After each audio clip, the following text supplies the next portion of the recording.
തിരുവനന്തപുരം കോർപ്പറേഷനിൽ ബി.ജെ.പി. നയിക്കുന്ന എൻ.ഡി.എ മുന്നണിക്ക് അട്ടിമറി വിജയം. ഇടതിൻ്റെ കുത്തകയായിരുന്നു നഗരസഭ. ബി.ജെ.പി. കഴിഞ്ഞ തദ്ദേശ തെരഞ്ഞെടുപ്പിൽ തന്നെ മുന്നേറ്റം തുടങ്ങിയിരുന്നു.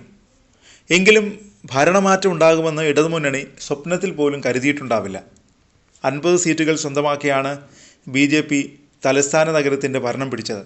കഴിഞ്ഞ തെരഞ്ഞെടുപ്പിൽ UDF 3-ാം സ്ഥാനത്തേക്ക് പിന്തള്ളപ്പെട്ടു. ബി.ജെ.പിയാണ് പ്രതിപക്ഷത്തെത്തിയത്. അതിൻ്റെ നാണക്കേട് മാറ്റിയെടുക്കാനാണ് UDF ഇത്തവണ തെരഞ്ഞെടുപ്പിനെ നേരിട്ടത്. അതിൽ UDF വിജയിക്കുകയും ചെയ്തു.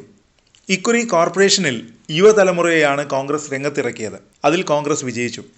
യുവനേതാവും മുൻ MLAയുമായ KS ശബരിനാഥനെ മുന്നിൽ നിർത്തിയാണ് കോൺഗ്രസ് തെരഞ്ഞെടുപ്പിനെ നേരിട്ടത്. വലിയ മുന്നേറ്റമുണ്ടാക്കാൻ കോൺഗ്രസിന് സാധിക്കുകയും ചെയ്തു. കവടിയാർ വാർഡിൽ ശബരിനാഥൻ ജയിച്ചു. കഴിഞ്ഞ തവണ കോർപ്പറേഷനിൽ 10 സീറ്റുകൾ മാത്രമാണ് UDFന് നേടാനായത്.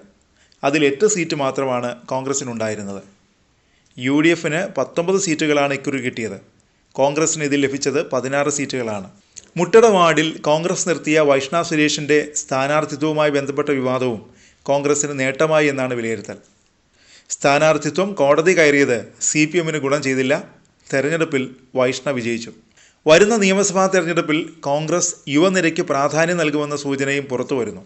അതിനിടെ അടുത്ത ലോക്സഭാ തെരഞ്ഞെടുപ്പിൽ ശശി തരൂരിന് പകരക്കാരനായി തിരുവനന്തപുരം മണ്ഡലത്തിൽ KS ശബരിനാഥനെ മത്സരിപ്പിക്കുമെന്ന സൂചനയും പുറത്തു വരുന്നു. ശബരിനാഥന്റെ ക്ലീൻ ഇമേജ് തിരുവനന്തപുരത്ത് കോൺഗ്രസിന് മുതൽക്കൂട്ടാകുമെന്ന വിലയിരുത്തലാണുള്ളത്. നിലവിലെ തിരുവനന്തപുരം MP ശശി തരൂർ നിരന്തരം കോൺഗ്രസിന് തലവേദന സൃഷ്ടിക്കുന്നു. കോൺഗ്രസ് പ്രവർത്തകർക്കും നേതൃത്വത്തിനും തരൂരിന്റെ മോദി BJP സ്തുതിയിൽ വലിയ അതൃപ്തിയുണ്ട്. തരൂരിന്റെ അച്ചടക്ക ലംഘനം തുടർക്കഥയാകുമ്പോൾ നടപടിയെടുക്കാനാവാതെ നിസ്സഹായാവസ്ഥയിലാണ് കോൺഗ്രസ് നേതൃത്വം. ഇതിൽ സാധാരണ കോൺഗ്രസ് പ്രവർത്തകർക്കുൾപ്പെടെ വലിയ അമർഷമുണ്ട്.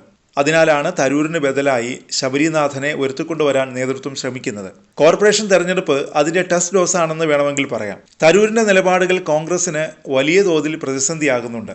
എന്നാൽ വിശ്വപൗരനായ തരൂരിനെതിരെ നടപടി സ്വീകരിച്ചാൽ അത് പാർട്ടിക്ക് തിരിച്ചടിയാകുമോ എന്ന ഭയവും കോൺഗ്രസിനുണ്ട്.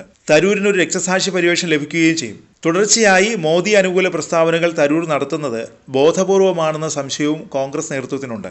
അതിനാൽ തരൂരിനെ അവഗണിക്കുന്ന സമീപനമാണ് കോൺഗ്രസ് ഇപ്പോൾ സ്വീകരിച്ചിരിക്കുന്നത്.